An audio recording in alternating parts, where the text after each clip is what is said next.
All India Majlis-e-Ittehadul मुस्लिमीन यानी AIM के नेता और हैदराबाद से सांसद असदुद्दीन अवैसी ने समाजवादी पार्टी के नेता अखिलेश यादव पर बड़ा बयान दिया है। उन्होंने कहा कि अखिलेश यादव लगातार चुनाव हार रहे हैं, उनके पास कोई रणनीति नहीं है। उन्होंने कहा कि 25 से 30 साल पुरानी राजनीति अब नहीं चलेगी।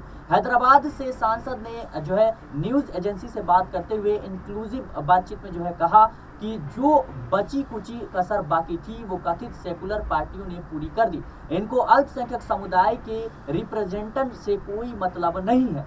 बताते चले कि उन्होंने आगे कहा कि मुरादाबाद का जिक्र करते हुए अवैसी ने कहा कि एक सीनियर नेता और गंभीर सियासतदान उनको उनकी पार्टी ने टिकट नहीं दिया, बेइज्जत करके टिकट नहीं दिया, उनको धोखा दिया गया। उन्होंने कहा कि हमने अपनी बहन पल्लवी पटेल के साथ पीडीएम अलायंस का गठन किया है और हम खुद जाएंगे प्रचार करने। अखिलेश यादव के पीडीए के सवाल पर अवैसी ने कहा कि अखिलेश यादव 2014, 2017, 2019 और 2022 का चुनाव हार गए, 4 बार चुनाव हार चुके हैं। बीजेपी जीत रही है तो फिर जिम्मेदार कौन? जिम्मेदार आप हैं जिसके पास कोई रणनीति नहीं है, आपकी गलत नीतियां हैं, आपके पास ताकत नहीं है, आप बीजेपी को कामयाब कर रहे हैं। मुसलमान तो आपके झोली भर भर के वोट कर रहे हैं। इससे यह साबित हो जाती है कि उनके पास रणनीति नहीं है। एआईएम नेता ने आरोप लगाया कि अखिलेश यादव कोई ढंग की सियासत नहीं करते हैं, वह सिर्फ अपना परिवार बचा रहे हैं। चुनाव आ रहे हैं, देखते ही रहिएगा कि वह सिर्फ अपने परिवार के आसपास फिरेंगे।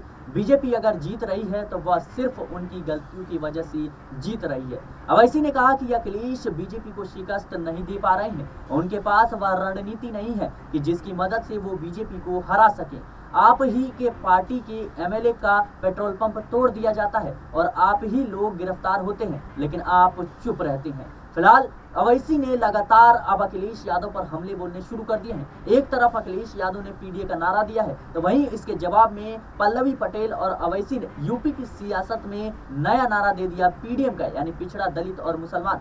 अब देखना होगा कि आने वाले समय में लोकसभा चुनाव के मद्देनजर क्या कुछ देखने को मिलता है। फिलहाल के लिए इससे खबर में इतना ही। देश और दुनिया की तमाम खबरों के लिए बने रहना पॉलिटिकल बाइट के साथ।